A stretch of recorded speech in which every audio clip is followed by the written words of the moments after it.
So now the course splits. There's a short route, and that's got slammy gates in it that slam down and destroy you if you're underneath them. So it's shorter, which is quicker, but if the gates are down and you're trying to get through, you can't get through because the gates are down and now a Ravager's come. Oh! And you get caught by Ravagers quite easily. Or you can go this way, which is longer and has a series of jumps, which means you can't come back through it. Which is bad news because now, did you see? There's Ravagers now spawning ahead. And all the rest of the race, well, chase, the mine layer is really good because you just drop the mines and they run onto them. Hooray! Kaboomy, kaboomy, kaboomy, and KapKans and hook them and all the rest of it. But from here on in, they're spawning in front of you, and that's no good.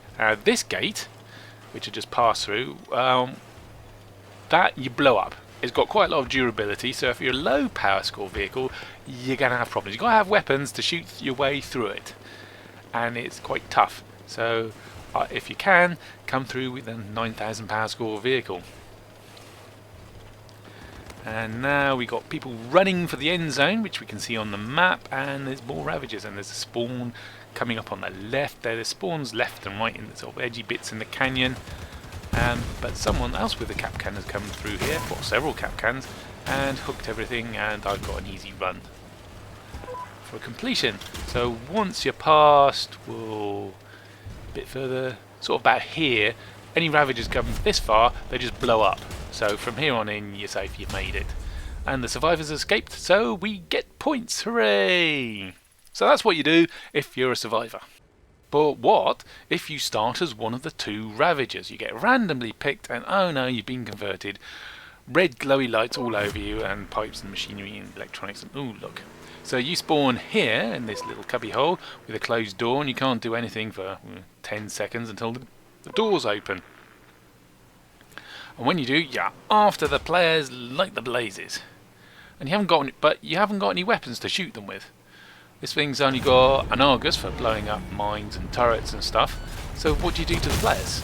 Well, you get close and touch them. Just touch them. Don't have to ram them hard or anything, just touch them. Poof! They're destroyed and they're going to respawn as another Ravager. Great, so that's what you do. You chase after the players and touch them to convert them into Ravagers. Sounds easy, but there's a problem. One, your Ravager build isn't very tough, so the players can shoot you up. And two, when you get shot, did you see all the sparks there? You can't steer. It's like, it's painful. And when you ram someone, your engine conks out, so you go really, really slowly for quite some time. So sometimes, if the players are wise and canny, you've got to be quite tricky to get at them. It's best to jump at them quickly or round the corner or get ahead of them and dodge and weave. But some of the builds are horrible. They got ridiculous oversteer. He stayed around too long and I gotcha. They're taking a pounding, aren't they? But on the Ravagers Plus side, lots of them have, you can see on the right hand side, a radar detector, so you know where all the players are, where you've got to go in order to get them. And you've got an Argus in case they've got mines and turrets. They don't do anything against drones, do they? No, or rockets. And way, that's the last survivor. We got them all. Rah, rah, rah, machines. Ha ha, Ravagers. Huzzah. Ravagers forever.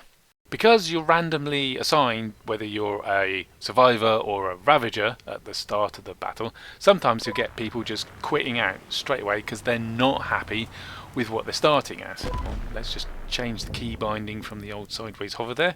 A bit late in starting, but I hope I'm not too late. Anyway, yes. So one guy's just quit out completely. Suppers, grumpy face, which are annoying, so unsporting.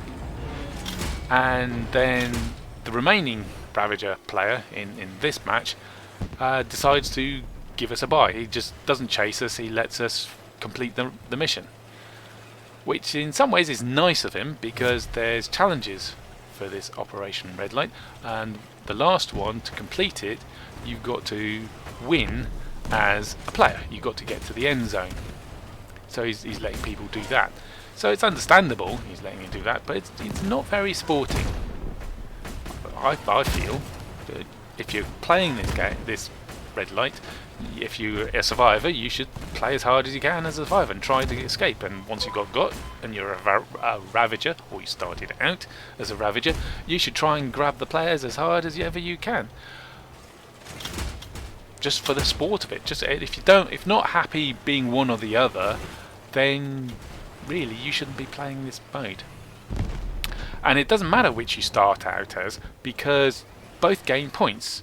Players gain points for shooting up the Ravagers and completing the task, like getting through the gates, which we'll see in a moment, and the Ravagers get points for converting players. So whichever you start out as, or whichever you end up as, you're getting points, and at the end the points are totaled up and you get scrap and reputation. So once we go through the gate here, if it will deign to open, go on, go on. At this point you're really bricking it, but now he's not even moving, is he? Is he moving? He's at the next spawn, but he's not doing anything. So the gates are now open, we go through, completing tasks, plus 225, yeah. So it all adds up to points and away you go. So for my money, play as hard, if you're going to play this mode, play as hard as you can to the best of your ability. Be sporting about it. That's how I feel about it anyway.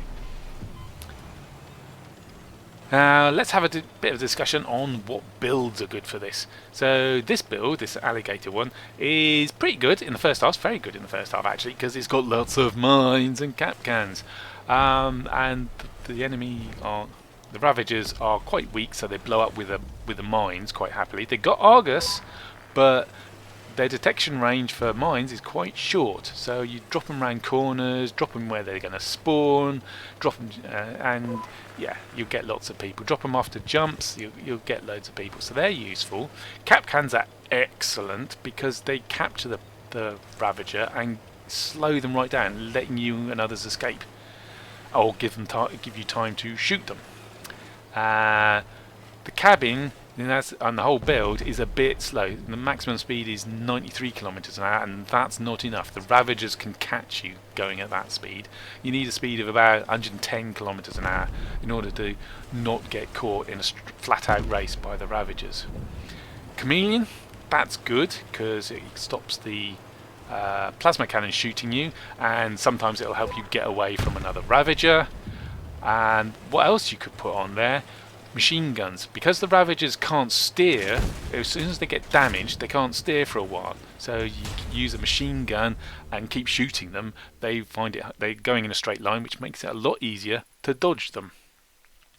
And then other things you could put on, like the Annihilator, that slows people down. Spark will slow people down, but that's a bit short range. Oh, stuff that you can aim at the Ravager, click, target it, and then turn around and watch where you're driving, because if you're shooting behind yourself because they're chasing you, you're not watching where you're going, and all you have to do is bump into a bit of landscape and they'll catch up and grab you.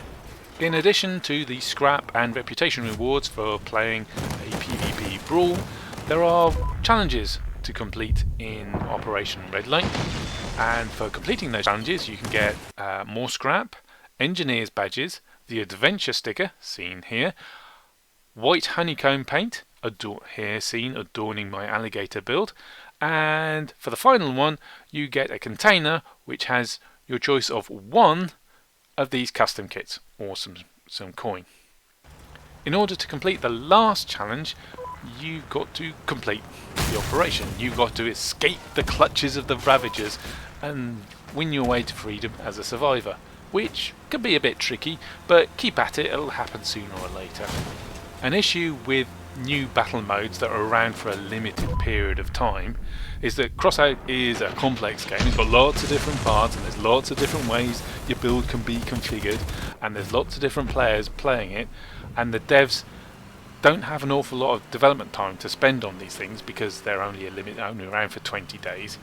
So there's bound to be a few exploits found by the players. Exploits like using Skinner to climb your way out of the canyon and then poodle around outside it where the Ravagers can't get you, and then get to the end and climb back in on the destination and complete. And so these things are going to happen. But most of the ones that have happened with Operation Red Light have just been cancelled in the recent minor update. So you can go into it now and play it as it was intended to be played by the developers, which is quite fun. And really, it's amazing to me how far games have come from the 8-bit era. And it's a testament to the complexity of Crossout that you could just pop in a mini-game for 20 days and it's playable and it's fun. It's amazing. And all in all, I find Red Alert quite fun. I'm enjoying it. I've completed all the challenges and I'm still playing because I'm enjoying it. And it's because it makes a nice change from just 8 versus 8 batter away each other in a mission or do the same raid over and over again. So Red Alert, not Red Alert, I'm still doing it. Operation Red Light gets the dangerously incompetent thumbs up, and I'll be looking forward to it when it comes round again in a year or two's time.